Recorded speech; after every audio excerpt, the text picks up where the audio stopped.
guys, welcome back to another episode of Beyond the Stock Price. My name is Deborah Davis, and with me is a guest that I'm sure you've seen all over social media, and if not, you've probably heard her on the radio. With me this afternoon is Mrs. Kalilah Reynolds. Mrs. Reynolds is an award-winning author and journalist. She has over 10 years experience in journalism and video presenting, and is the business editor at Nationwide News Network. You know her as the MoneyLady from IGTV with her series Money Moves, and oh yes, you do. Mrs. Reynolds has been doing a really great job in terms of helping persons to understand more of the financial terms and the financial jargons associated with the stock market and business in general. Most of what her work has been doing has been preaching the message of financial literacy and making business and finance easy to understand. That's my mission. This afternoon we're going to be talking with Mrs. Reynolds about business, about the stock market, and about her journey in actually getting to where she is today. So, Mrs. Reynolds, thank you so much. Kalilah, thank you so much for joining us this afternoon. So, first question, could you just tell us a little bit more about yourself and how you actually got to being the business editor at Nationwide News Network? Okay, you did such a great job in the introduction, but I've been a journalist for almost 20 years now. Yeah, I started out in... Thank you. I started out in Belize, where I'm from. I studied journalism at Fordham University in New York, and here at U I did my master's in similar field, communication studies. And over the years, I've just taken more of an interest in the economic side of things. I've done lots of reports on business news, the economy, things like the budget, partly because nobody else wants to do those stories. So they always throw them on me. They're like, Kalilah, you're good with numbers, you do this story. So I kind of by default ended up doing that type of story and became known in my newsroom. I'm at Nationwide News Network now for more than 5 years. I became known in my newsroom as the go-to person for that type of news, for that type of analysis and that type of story, because they say I understand it. It's not that I have any great understanding. I never took any courses in it. Like I said, my 2 degrees are in journalism and communications. Google was my best friend. Anything I don't understand, run to Google. If I still don't understand, then I call somebody who can help explain it to me. And my guiding principle in this profession has always been seek first to understand, then to be understood. So if I don't understand something, I can't explain it to you. I can't explain it to listeners. I can't explain it to viewers. I have to thoroughly understand the subject first before I can report on it. And so through my interest in the subject area and my seeking to understand, I've become known as the expert, which I'm not, yeah? And that's how I ended up being promoted to the business and finance editor. Okay, so out of pretty much you being the scapegoat for those stories that nobody wanted to do, it became pretty much a niche for you. Exactly. And something that's actually working to your advantage, but also helping you now to advance your mission, which is making business and finance easy to understand. Exactly. How did you actually come up with that mission? I really like it, by the way. But how did you actually adopt that, coming from a journalistic background? How did you come to adopt? Because that's the difficulty with it. With that subject area, people don't understand it. Nobody wants to write the stories because they don't understand it. I have somebody who told me recently that when the business news used to come on, that's when they change the channel, because they're like, okay, news done, sports is coming up and business, not interested. When those other reports used to come on, I won't call names, they lose interest because they don't understand. But I think that once people do understand this type of subject area, they will be interested in it, especially now that the stock market is booming in Jamaica. A lot of people are making quite a bit of money off of it. And the people who want to get into it and are gaining interest find themselves hit with all this jargon. and they're confused and they want in, but they don't know how. So I said, okay, my job as a journalist who specializes in this subject area is to make business and finance and economics, because that's where I started, easy to understand. Yes, it's a really good mission, and the way you even came about with it, you're absolutely right in that a lot of persons tend to really shy away from the business. So we literally just tune it out, thinking that, okay, the terms are so hard to understand. It's really good that you've been able to actually use your background in journalism to actually communicate business, economics, and finance to persons who would not necessarily understand it otherwise. Because my first episode of Money Mondays was actually on the budget. It was? Yeah, it was on the budget. It was in March of this year when the government tabled the budget, and I said, okay, let me do a little Instagram thing and explain what budget is all about and what they're spending money on. And I got such great feedback from it. I said, you know, let me just continue doing this. Yes. And then the interest started being focused on investing based on what people wanted. So I probably did one episode on investing and just the demand for the information. Then Wigton came around and people just wanted information, a whole lot of it. So even along that very same line where persons are wanting information, I can imagine that persons reach out to you a lot for all like the time. tips on the stock market and stuff like that. And I realize that you always tell people that you're not a financial advisor. Exactly, yes. But you're also because there are rules on who can offer advice. Yes, of course.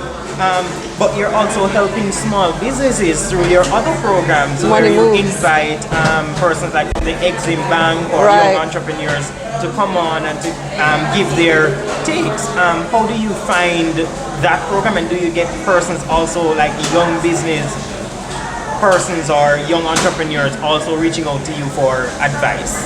Yeah, all the time. So that other program is called Money Moves, and it's in partnership with Exim Bank.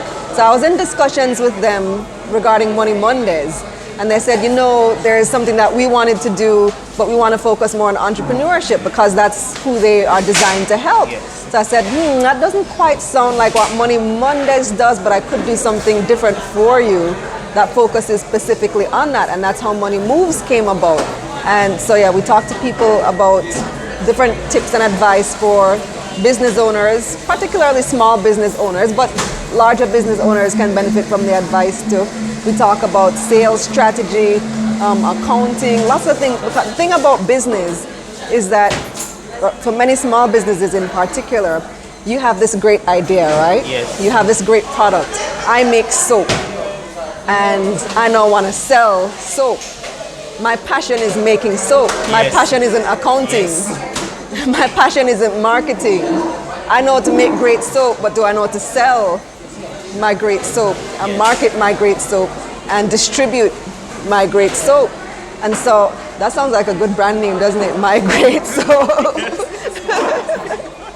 And so the business side of the actual product that you've created or whatever it is that you're selling, many times that's what results in business failure, because the people who have these wonderful ideas and products aren't familiar with the business side of things. And that's how Money Moves came about, to try to educate people on some of the business elements of the job.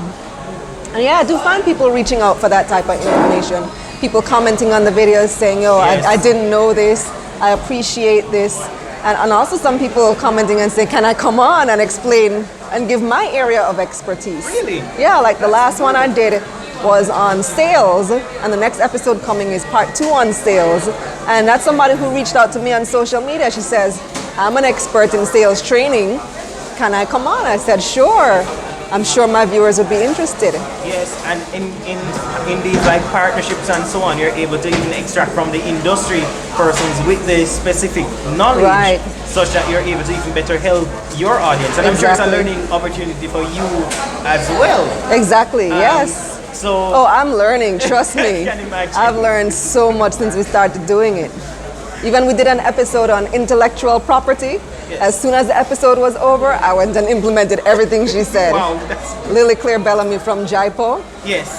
That's when I created my logo. You see the logo on Yes, now? That's yes. after Lily Claire came on from Jaipo, and she gave that advice Wow. that you need to copyright everything. I'm like, yeah, it's very good advice.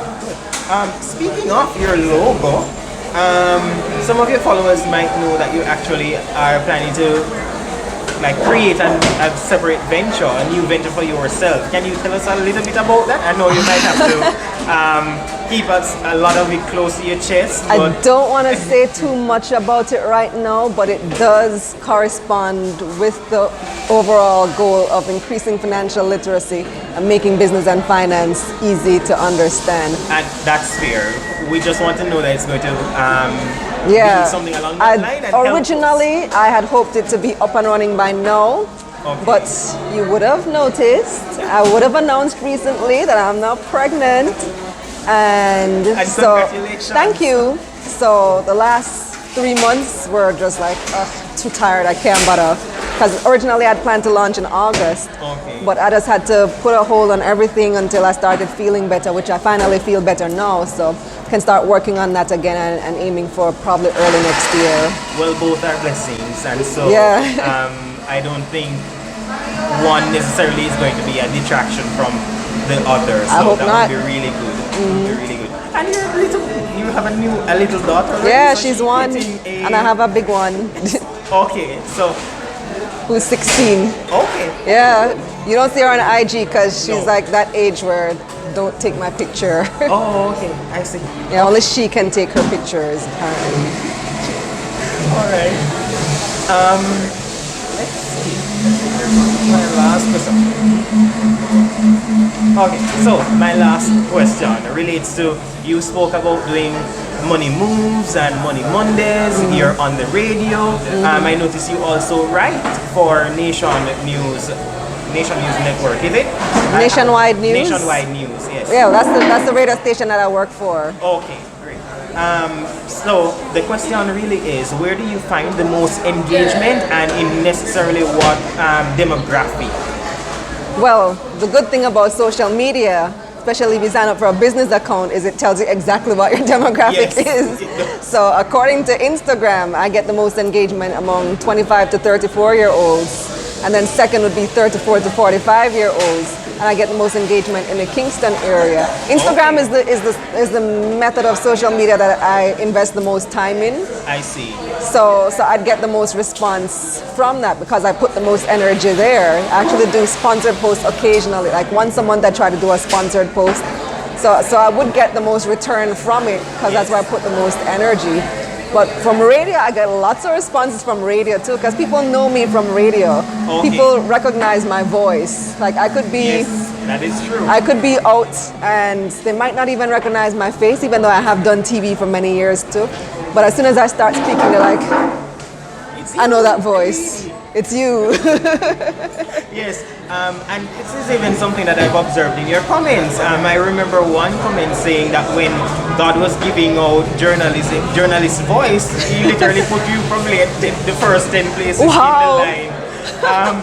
But yes, And I didn't. certainly- I haven't always been proud of my voice. It's been a work in progress. But it's funny enough. I started journalism to become a writer. I never imagined myself in broadcasting, much less radio. I always thought that speaking was my weakness, and I had to really work on it. Yeah, I had to really work on it. Wow.